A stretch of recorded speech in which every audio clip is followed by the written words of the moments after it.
Welcome back, Tweetsters. I'm going to do a little experiment with you now. Take a moment to read the headlines on the screen from the New York Times, a left-leaning paper.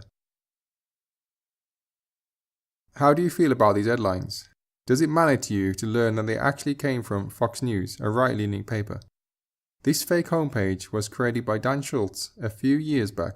Knowing what you do now, do these headlines seem different to you? If so, you've just proved that we detect and judge bias based on things other than what journalists actually write.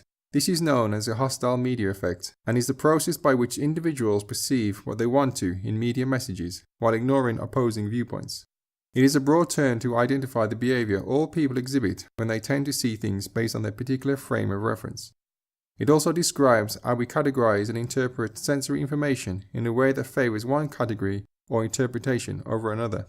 In other words, it's a form of bias because we interpret information in a way that is congruent with our existing values and beliefs.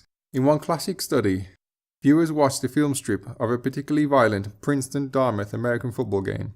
Princeton viewers reported seeing nearly twice as many rule infractions committed by the Dartmouth team than did Dartmouth viewers.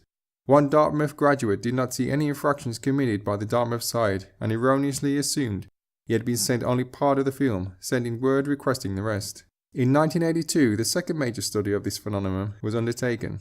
Pro-Palestinian students and pro-Israeli students at Stanford University were shown the same news film strips pertaining to the then recent Sabra and Shatila massacre of Palestine refugees by Christian Lebanese militant fighters abetted by the Israeli army in Beirut during the Lebanese civil war.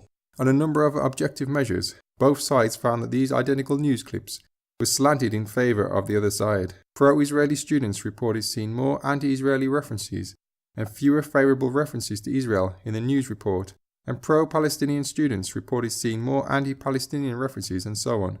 Both sides said a neutral observer would have a more negative view on their side from viewing the clips, and that the media would have excused the other side where it blamed their side. At the University of Michigan, William Yeomans and Katie Brown showed the same Al Jazeera news clip to American audiences, but with a catch. Half saw the news with its original Al Jazeera logo intact, and half saw the same video with a CNN logo instead. Viewers who saw the story with the original Al Jazeera logo rated Al Jazeera as more biased than before they had seen the clip, but people who watched the same footage with the fake CNN logo on it rated CNN as less biased than before. In other words, the intention of the reporter or the story is irrelevant. Those partisans who consume the content find the content that is hostile to their point of view on their own. Therefore, characteristics of the message source can also influence the hostile media effect. A source perceived to be friendly to the partisan, for example CNN if you're American, is less likely to invoke the hostile media effect than a source that is disagreeable or geographically detached, for example Al Jazeera in the case of an American. Communications researcher Scott Reed has proposed that we can explain the hostile media effect through the psychological theory of self-categorization. This is a theory about personal identity and group identity, and it says that we make self-stereotype placing conceptual labels on ourselves, just as we might make assumptions about other people. We all have multiple identities of this kind: gender, age, political preferences, race, nationality, subculture, and so on. To test this, he performed a series of published experiments with American students, and it turned out to be correct. Social identity theory suggests that media coverage of an ego-involving issue will activate group identity and increase the salience of the issue among members of a group that champions a political or social cause.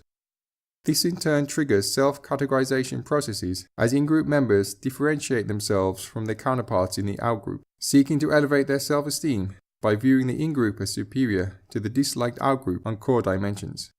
When exposed to controversial media coverage that contains unfavorable depictions of the in-group, group members concerned about the perceived inaccuracy of the portrayals and convinced that the portrayals undermine the group's legitimacy in the larger society, cope by derogating media coverage, viewing it as hostility biased. In this way, they reduce the symbolic threat and restore valued social self-esteem. A related potential moderator is the outgroup membership of the message source.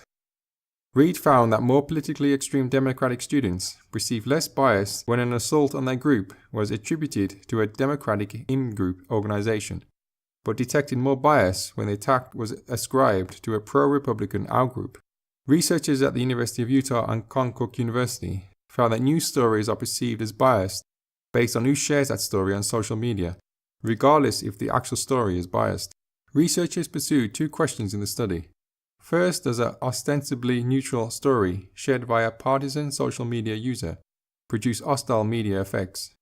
Second, do overt signals about the potential size of the audience affect the hostile media effect?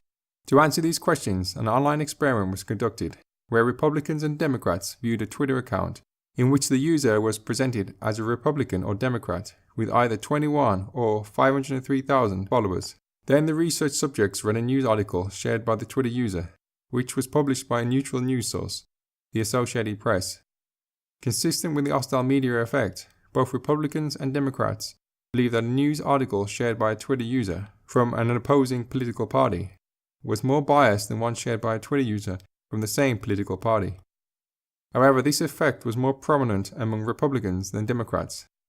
As the Twitter account had more followers, this effect was also more prominent among Republicans. The different pattern between Republicans and Democrats might be due to their different interpretation of the large number of Twitter followers. That is, Democrats seem to believe that the Twitter account with many followers is a more credible source. Republicans seem to believe that more followers mean more bias. Researchers concluded that the hostile media effect, which has been widely studied in traditional media, can be shown in a social media, and those who share the news article can influence the hostile media effect among partisans.